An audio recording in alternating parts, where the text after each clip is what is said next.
राधे राधे भक्तों, जय श्रीमन नारायण।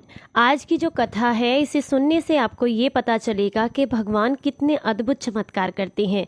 और जब वो परीक्षा लेते हैं उस समय पर बस आपको धीरज धारण करना है और सारी चीज़ें अपने आप ठीक होती चली जाएंगी। आज की ये कथा अगर आपको अच्छी लगे, ये कहानी पसंद आए तो लाइक एंड शेयर ज़रूर कीजिएगा। आज की कथा सेठ जमुना दास की है। जमुना दास जो है अपने इलाके का सबसे ज़्यादा अमीर, सबसे धनवान व्यक्ति था। इसके 5 पुत्रियां थीं। पांचों पुत्रियों को जमुना दास अत्यधिक प्रेम करता था। लेकिन जमुना दास की एक बहुत ही बड़ी खराबी थी कि उसे अपने धन का बहुत अभिमान था। वो जहाँ भी जिसके पास भी बैठता हमेशा अपने ही बातों का बखान किया करता था। मेरे पास कितना सारा धन है, बस यही बोलता रहता था। इसकी बात को उसकी जो पत्नी है वो हमेशा ये कहा करती थी कि कभी भी धन का अभिमान नहीं करना चाहिए। लक्ष्मी बड़ी चंचल होती है, वो किसी एक के पास नहीं टिकती। इनकी पत्नी का जो नाम है वो था सावित्री। सावित्री हमेशा ही भगवान की पूजा किया करती थी, बड़े प्रेम भाव से अपनी गृहस्थी को चलाती थी। लेकिन उसे भी जमुना दास की बात बिल्कुल पसंद नहीं थी कि वो जगह जगह पर अपने धन का बखान करता रहता। जब भी अपने मित्रों के बीच में बैठता या किसी चौपाल पर बैठता तो हमेशा यही कहता, मेरा नाम है जमुना दास और मेरे पास खूब सारा धन है। मेरी 5 पुत्रियां हैं और पांचों का विवाह मैं ऐसे ठाट बाट से करूंगा कि लोग देखते रह जाएंगे। मेरे पास किसी चीज की कमी नहीं है।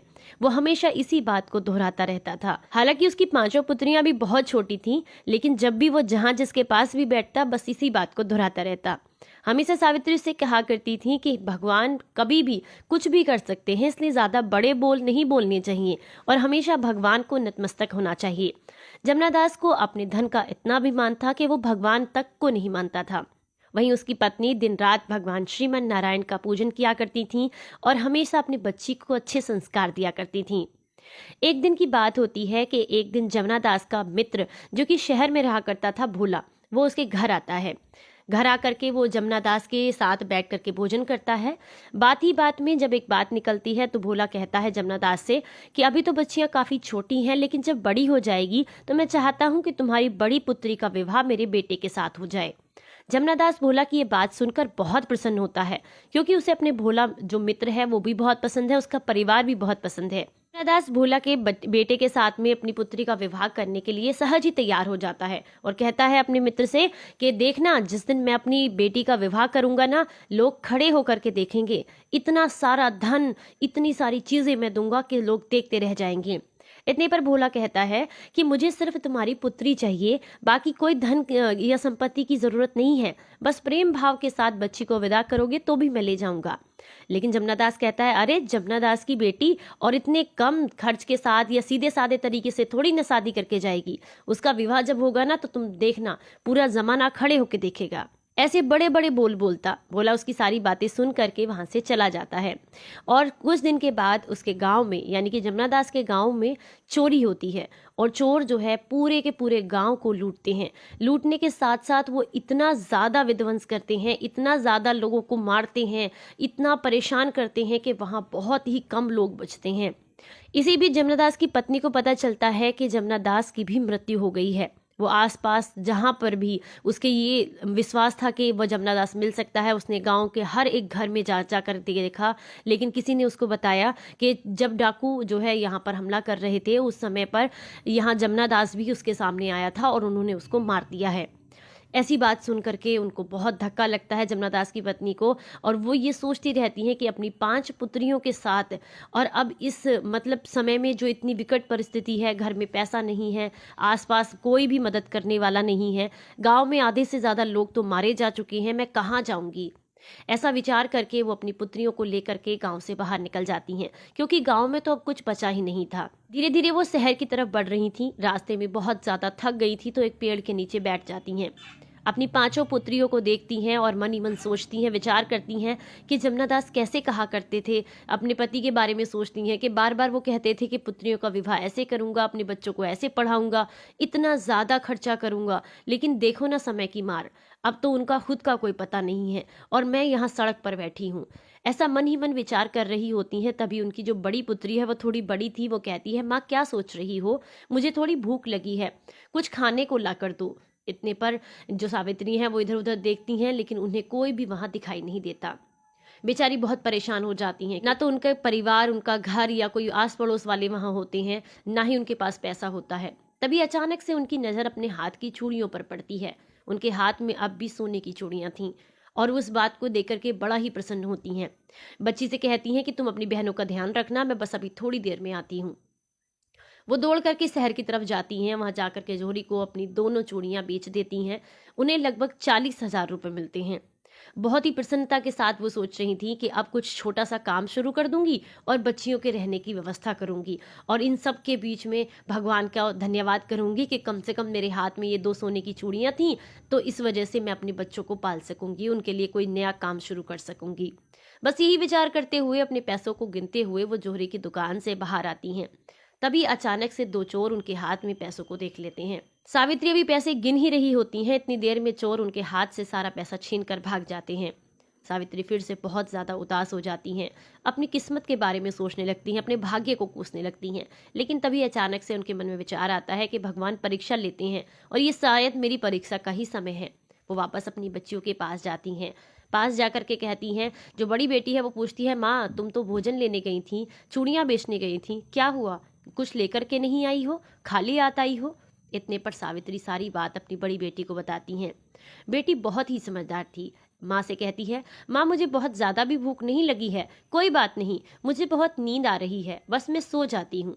बड़ी बेटी ये कह करके सो जाती है। धीरे धीरे सारे बच्चे सो जाते हैं और जो सावित्री है वो पेड़ के नीचे बैठी हुई बस यही विचार कर रही है कि कैसा नसीब था हमारा और अब कैसा हो गया है। यही सब सोचते सोचते उनकी आंख कब लग जाती है उन्हें पता भी नहीं चलता। अचानक से उनकी आंख खुलती है तो देखती है बड़ी बेटी वहां पर नहीं है। अपनी दूसरी बच्चियों को उठाती है, उनसे पूछती है कि तुम्हारी दीदी कहाँ है, तुमने देखा है तुम्हारी दीदी कहाँ है?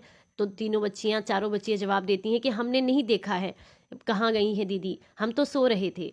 इतने पर सावित्री चारों तरफ आवाज लगाती हैं, लेकिन उन्हें वहां पर कोई भी बच्ची दिखाई नहीं देती है।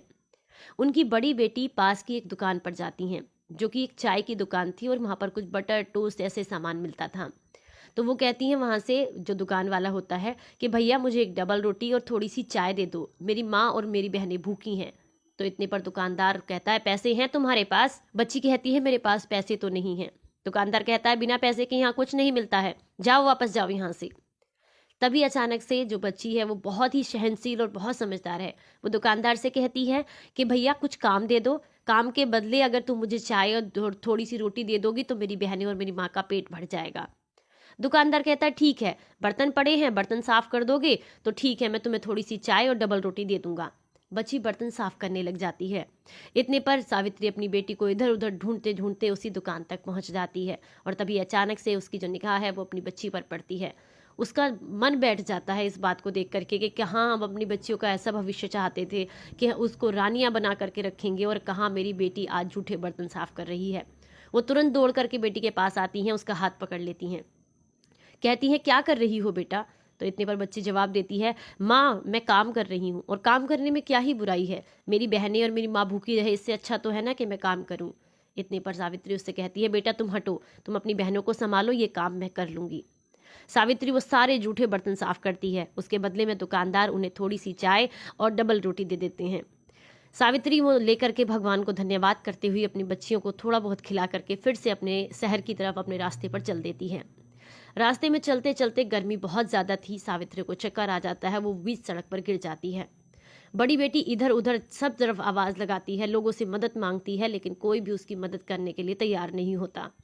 इतने पर अचानक से एक बड़ी सी गाड़ी आकर के रुकती है। बच्ची दौड़कर उसके पास जाती है। उसमें एक महिला थी। उन महिला से वो बार बार विनती करती है, मेरी माँ बेहोश हो गई है, एक बार चलकर देखो ना मेरी माँ को क्या हो गया है, मेरी माँ को क्या हो गया है। वो औरत बहुत ही दयालु थी। वो अपनी गाड़ी से बाहर आती हैं, आकर के सावित्री को देखती हैं। उन्हें पता चलता है कि सावित्री बेहोश है और गर्मी के कारण बेहोश हो गई है। वो अपनी गाड़ी से पानी मंगवाती हैं ड्राइवर से और सावित्री के मुंह पर पानी मारती हैं, और पानी छिड़कने के बाद में वो बच्ची से कहती हैं कि कहाँ रहते हो तुम लोग, और यहाँ सड़क पर क्या कर रहे हो, इतने सारे लोग, छोटे छोटे बच्चे हैं। और उसके बाद सावित्री से कहने लगती हैं, इतने छोटे बच्चों को लेकर के कहाँ घूम रही हो, इतनी धूप में घूमोगी तो बच्चियां बीमार पड़ जाएंगी। इतने पर सावित्री रोने लगती है। वो अपनी सारी व्यवस्था, अपनी सारी बात जो है उस लेडी को, उस औरत को बता देती हैं। लेकिन जैसे उन्हें पता चलता है, वो जो औरत थी वो एक समाज सेविका थी, उन्हें जब पता चलता है कि सावित्री इतने बड़े दुख में है, इतनी संकट की घड़ी में है, तो वो कहने लगती हैं कि चलो मैं तुम्हें आश्रम ले चलती हूँ। तुम्हारी जैसी महिलाओं के लिए हमने एक आश्रम बनाया हुआ है, जो बेसहारा महिलाएं हैं वहाँ रह करके सिलाई कढ़ाई बुनाई काम करती हैं और अपने परिवार का पेट पालती हैं। मैं तुम्हें वहीं छोड़ देती हूँ, तुम अपने घर परिवार को इसी तरीके से पाल लेना और वहाँ तुम्हें रहने की व्यवस्था भी हो जाएगी। सावित्री बहुत बहुत धन्यवाद करते हुए उस महिला के साथ उसके गाड़ी में अपनी बच्चियों के साथ बैठ जाती हैं। वो महिला उन्हें ले जा करके उस महिलाओं के आश्रम में छोड़ देती हैं, जहाँ पर ये सारे कार्य हुआ करता था। अब सावित्री अपनी बच्चियों के साथ यहाँ रहती हैं आश्रम में और बहुत मेहनत करती हैं। दिन रात सिलाई कढ़ाई जो भी उन्हें काम लगता है वो सारा काम करती हैं और अपनी बच्चियों को पढ़ने के लिए इंतजाम करती हैं। एक अच्छा सा विद्यालय देखती हैं, उसकी फीस जमा करती हैं और अपनी बच्चियों को पढ़ाती हैं। बच्चियां भी अपनी माँ की मेहनत को देख करके, उनकी इस लगन को देख करके अपनी पढ़ाई में पूरा मन लगाती हैं। बड़ी बेटी ये सोचकर बहुत ज़्यादा गर्व महसूस करती है कि हमारी माँ ने भीख नहीं मांगी है, हमारी माँ ने मेहनत की है और हमें पढ़ाने के लिए इतनी ज़्यादा कोशिश कर रही है, तो हमें भी कुछ बनकर दिखाना है। धीरे धीरे समय बीतता चला जाता है। अब पांचों बच्चियां जवान हो गई थी। एक दिन अचानक से जो सावित्री है उसको शहर में भोला दिखाई देता है। भोला जब वहाँ दिखाई देता है तो वो जा करके भोला भैया कह करके प्रणाम करती हैं। तब भोला पूछता है कि भाभी आप जीवित हो? मैं तो गांव में वापस गया था, मुझे पता चला कि आप, बच्चियां और मेरा मित्र सभी लोगों को डाकुओं ने मार डाला है और मैं इसीलिए परेशान होकर के वहाँ से वापस आ गया। लेकिन आप जीवित हो तो फिर मेरे पास क्यों नहीं आई यहाँ शहर में? तो इतने पर सावित्री कहती हैं, भैया मैं किसी पर बोझ बनना नहीं चाहती थी, मैं अपना कार्य करती हूँ, अपने काम को करती हूँ, अपनी मेहनत करती हूँ और अपनी बच्चियों को पढ़ाती हूँ। इतने पर भोला उनसे कहता है कि आपकी जो बड़ी बेटी है उसके विवाह की बात मैंने जमुना दास से की थी, तो क्या आप भी चाहेंगी कि आपकी बड़ी बेटी का विवाह जो है वो मेरे बड़े बेटे के साथ कर दिया जाए? आपकी भी यह इच्छा है क्या? इतने पर सावित्री कहती है, अगर उनकी इच्छा थी तो मैं ये कार्य जरूर करूंगी, लेकिन पहले मैं चाहती हूँ कि मेरी बच्चियां काबिल हो जाएं, इस लायक हो जाएं कि वो अपने पैरों पर खड़ी हो सकें। कल के दिन को जिस तरीके से मुझे परेशानियां भुगतनी पड़ी हैं उन्हें ना भुगतनी पड़े। भोला सहज इस बात को स्वीकार कर लेते हैं। सावित्री की बेटियां बहुत पढ़ती हैं और बहुत अच्छी अच्छी नौकरियां करने लग जाती हैं। इसके बाद जो सावित्री हैं वो अपनी बेटी का विवाह भोले के बड़े बेटे के साथ करना तय करती हैं, लेकिन मन ही मन ये विचार कर रही होती हैं कि अगर आज यहाँ वो होते, यानी कि बच्चियों के पिता होते, तो बात ही कुछ और होती। विवाह का दिन नज़दीक आ जाता है। जिस दिन विवाह का दिन था उसी दिन सावित्री बहुत ज़्यादा परेशान और बहुत उदास होती है। इतने पर भोला सावित्री के पास आता है और कहता है, भाभी आप क्यों परेशान हैं? तो वो कहती हैं कि अगर आज आपके मित्र यहाँ होते तो वो कितना खुश होते, कितनी इच्छाएं थी उनकी, कितना कहा करते थे कि अपनी बच्चियों का विवाह मैं किस तरीके से करूँगा, लेकिन जैसी प्रभु की इच्छा, कोई बात नहीं। ऐसा विचार करके दोनों आपस में बातें कर ही रहे होते हैं, तभी अचानक से सावित्री के कानों में एक आवाज़ सुनाई देती है, अरे भैया ये सामान कहाँ रखना है, मुझे बता दीजिए, मैं रख दूंगा। और भी सामान है ट्रक में, उसे उतारना है और बता दीजिए कहाँ रखना है, मैं सारा सामान रख दूंगा। इस आवाज़ को सुनकर के सावित्री चौंक जाती हैं और जैसे ही पीछे मुड़ करके देखती हैं, सामने जमुना दास खड़ा था। जमुना दास को देख करके सावित्री की आंखों से आंसू बह निकलते हैं और वो बार बार भगवान को धन्यवाद करते हुए कहती हैं, अहो भाग्य भगवान, आपने मेरी परीक्षा तो अवश्य ली, लेकिन मेरे सुहाग को, मेरे पति को जिंदा रखा है। जमुना दास भी सावित्री को देख करके बहुत भाव विभोर हो जाते हैं। सावित्री जमुना दास के पास जाकर के कहती हैं कि अगर आप जीवित थे तो फिर आपने हमें ढूंढने की या हमारी खोज करने की कोशिश क्यों नहीं की? जमुना दास कहता है कि मैंने पूरे गांव में तुम लोगों को खोजा था, जब डाकू वहाँ से चले गए तब उस समय तो मैं बेहोश हो गया था, लेकिन उसके बाद मैंने पूरे गांव में तुम्हें खोजा, लेकिन तुम लोग मुझे कहीं दिखाई नहीं दिए। मैंने सोचा डाकू ने तुम्हें और मेरी बच्चियों को भी मार दिया, इसलिए बस मैं मेहनत मजदूरी करता हुआ इस शहर में आ गया और इसी से अपनी जीवन यापना करता हूँ, अपना जीवन चलाता हूँ। सावित्री जो है जमुना दास की बातें सुनकर के काफ़ी बहुत ज़्यादा मतलब भाव विभोर हो जाती हैं। भोला भी जमुना दास के गले मिलता है और बताता है कि आज उसी की बेटी की शादी है। जमुना दास सावित्री की तरफ देखता है और उससे कहता है कि आज हमारी बेटी की शादी है। बड़ा ही प्रसन्न होता है, अपनी चारों पांचों बेटियों से मिलता है और उनको बार बार आशीर्वाद देता है। बड़े ही धूमधाम के साथ में बड़ी बेटी का विवाह कर दिया जाता है। जमुना दास भगवान के इस चमत्कार को, भगवान के इस भाव को समझ गया था और वो सावित्री से कहता है कि तुम्हारी भक्ति में बहुत शक्ति है। भगवान परीक्षाएं जरूर लेते हैं, लेकिन अंतिम क्षणों में सब कुछ ठीक कर देते हैं। अब मैं भी भगवान को मानता हूँ, मैं भी उनकी पूजा आराधना किया करूँगा। उनकी ये सारी बातें सुनकर के सावित्री अत्यंत प्रसन्न होती हैं और बार बार भगवान को धन्यवाद करते हुए अपनी बच्चियों को और पढ़ाने और उन्हें कामयाब करने में लग जाती हैं। तो भक्तों, भगवान परीक्षा अवश्य लेते हैं, बस आपको उस विपरीत परिस्थिति में डट कर खड़े रहना है। राधे राधे, जय श्रीमन नारायण।